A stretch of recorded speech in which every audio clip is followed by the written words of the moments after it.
Olá, meu nome é Caio Marques e eu vou falar um pouco sobre o projeto que eu desenvolvi sobre a orientação da professora Manuela Rezende, o qual trata da aplicação da teoria de espaços de Hilbert ao contexto de equações diferenciais parciais lineares.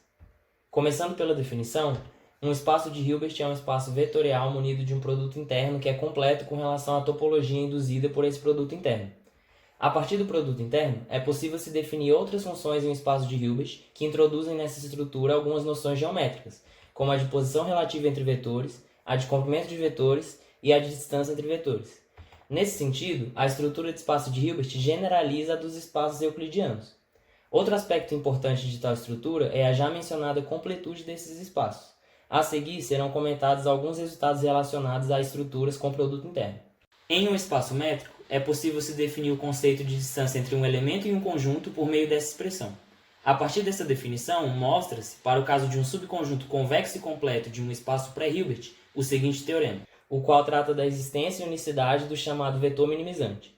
No caso em que o subconjunto tomado possui estruturas de subespaço vetorial, e então configura um espaço de Hilbert, obtém-se ainda que tal vetor minimizante é perpendicular a esse subespaço, no sentido elucidado a seguir. Define-se o complemento ortogonal de um subconjunto de um espaço pré-Hilbert como sendo os vetores do espaço perpendiculares a todos os vetores pertencentes ao subconjunto. Essa noção de complemento ortogonal, juntamente com o conceito de vetor minimizante, permite a seguinte decomposição de um espaço de Hilbert. No caso em que o subespaço tomado é fechado, tem-se que ele é igual ao seu fecho. Assim, a decomposição obtida reescreve-se dessa maneira. Por meio de tal decomposição, é possível mostrar que os elementos do espaço dual topológico de um espaço de Hilbert podem ser identificados com vetores do espaço por meio do seu produto interno, de acordo com o teorema da representação de Ries. Tal resultado permite a definição de uma bijeção entre o espaço e o seu dual topológico.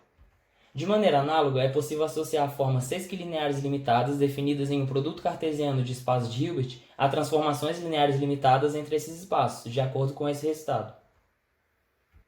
A partir dos resultados demonstrados até agora, é possível se demonstrar o teorema de Babushka-Laxmilgren, o qual garante, sob a hipótese de coercividade fraca da forma sesquilinear limitada, a existência e unicidade da solução para o problema descrito no enunciado do teorema. A majoração obtida para a norma da solução garante a continuidade da função que a associa ao funcional linear limitado dado. Tal resultado é crucial para a aplicação da teoria dos espaços de Hilbert no contexto de equações diferenciais parciais lineares, conforme será elucidado a seguir. Uma equação diferencial é dita linear se ela é da forma expressa em 1. A partir de tal expressão, pode-se associar uma função L à equação por meio dessa igualdade. Isso permite reescrever a equação diferencial dessa forma. Vale notar que, quando avaliada em um conjunto com estrutura de espaço vetorial, tal função L torna-se uma transformação linear. Esse fato permite a chamada formulação variacional de equações diferenciais lineares, como se segue. Tomando-se as derivadas presentes na equação diferencial no sentido fraco, pode-se restringir a função L associada a ela a esse conjunto. Isso implica que a equação diferencial pode ser expressa em termos da igualdade entre as distribuições associadas à função L e ao forçamento f da equação. Aqui vale notar que o espaço de funções teste é o das funções infinitamente continuamente diferenciáveis com suporte compacto, munido de uma topologia a qual confere ao espaço a estrutura de espaço de Frechet. Além disso, tal igualdade de distribuições é equivalente à equação diferencial original a menos de conjuntos de medida nula. A partir dessa igualdade, define-se uma forma sesquilinear de maneira a reescrever o problema por meio dessa igualdade, válida para toda função teste. Com isso, nota-se que a forma sesquilinear, da maneira que foi introduzida, possui um domínio que não possui estrutura desejável. Por esse motivo, restringe-se o domínio da função L a um espaço de Sobolev, que possui estrutura de espaço de Hilbert. Nesse caso, obtém-se que o seu contradomínio torna-se o espaço L2, o qual também possui tal estrutura.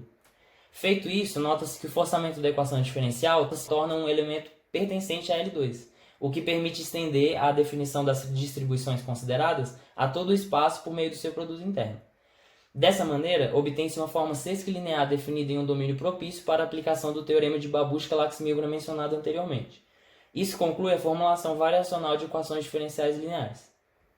A título de aplicação dos resultados apresentados, considera-se funções reais definidas em conjuntos abertos e limitados do Rn que possuem derivadas fracas até segunda ordem. Nessas condições, pode-se definir a classe de equações diferenciais elípticas dessa maneira. A forma sesquilinear associada a uma função diferencial elíptica, quando avaliada em funções pertencentes ao fecho do espaço de Sobolev do espaço de funções teste, satisfaz as chamadas estimativas de energia, como se segue. Devido a isso, pode-se mostrar, com o auxílio do teorema de Babushka-Lax-Milgram, o seguinte resultado, o qual trata da resolução de uma ampla classe de problemas envolvendo equações diferenciais elípticas. As principais referências utilizadas para o desenvolvimento do projeto foram essas. E é isso. Obrigado.